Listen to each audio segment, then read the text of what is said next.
Ford is rolling out its F-150 Lightning abroad to help boost sales of its electric pickup. Here with more, Darren Palmer, VP of Electric Vehicle Programs at Ford Model E, and Yahoo Finance's Pras Subramanian. A big welcome to you both. So first, want to start with you and really just ask, a lot of people wondering why Norway for this launch? I mean, we know that they have a lot of EV growth there, especially per capita, but why choose Norway as your launching point here? Well, this is really a story about the customers. Since we launched the vehicle, they formed a Facebook group. It ended up with over 4,000 customers on there, and they demanded that we bring the vehicle to the region. And we asked them some questions about how it would fit there. They had all the answers. So we tried out some vehicles there. They worked beautifully. So we committed to launch there first. Hey, Darren, Pras here. So Norway, probably a good sort of smaller country to launch this vehicle internationally. But where else is Lightning where do you see it going internationally?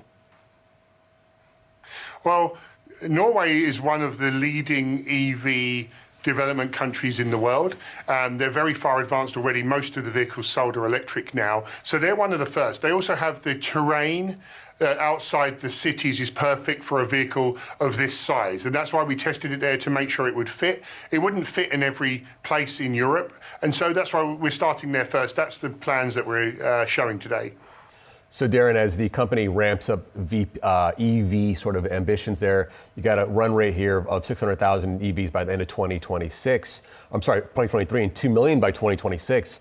How is that looking right now? And also, the company is also going to start reporting its operations split differently with EV and also gas-powered companies or gas-powered units separately. How does that affect you as well?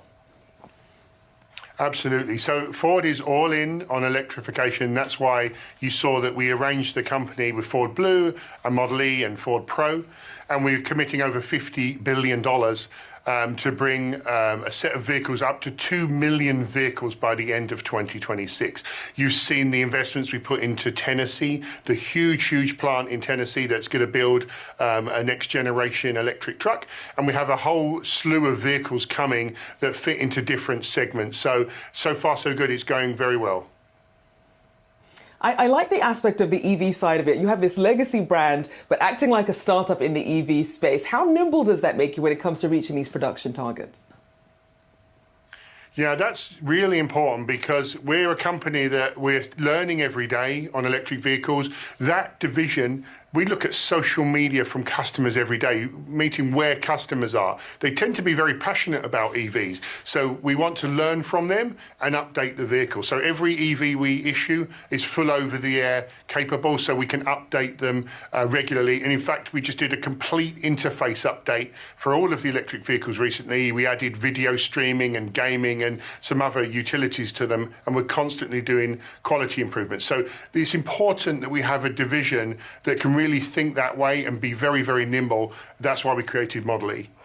Hey Darren, so staying nimble, kind of a big deal here as the space evolves. You're seeing competitors like Tesla cutting prices again and again here in the States, and also Ford matching that with the Mach-E earlier this year.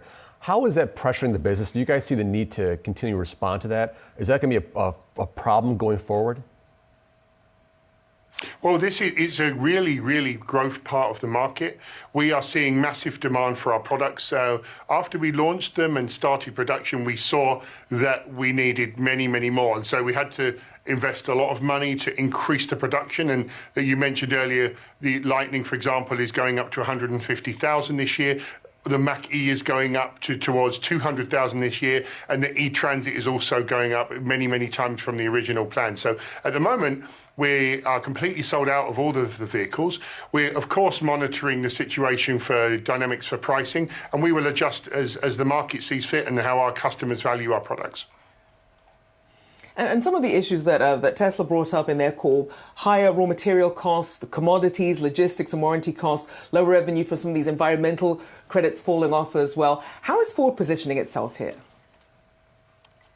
Absolutely. They are all factors. And we did have to increase the price of the Lightning because of that battery material cost increases. So we are in Tennessee, where we're building that huge factory. We're also building recycling, and we're also vertically integrating and securing contracts on all of the materials that we're going to need, so especially the ones that are likely to become scarce soon, like battery materials.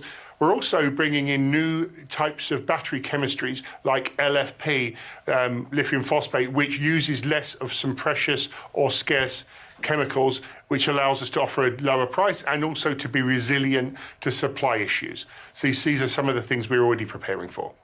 Hey, Darren, real quick, in the European market at least, the EV division gonna actually launch the Explorer there, right? The famous nameplate here in the States gonna go to Europe as the Explorer EV SUV. Any chance we'll see that here, or is it just strictly a European model? At the moment, that's strictly a European model. It's a smaller vehicle, beautifully, perfectly suited to their market.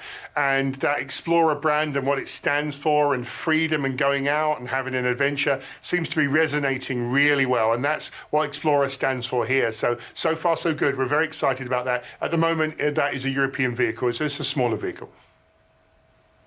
Looking forward to that, though. I'm a SUV person myself, still trying to dip my toe in the EV space here. A big thank you for joining us this morning. Darren Palmer, VP of Electrical Vehicle Programs at Ford Model E, alongside Yahoo Finance's Pras Subramanian. Thank you both.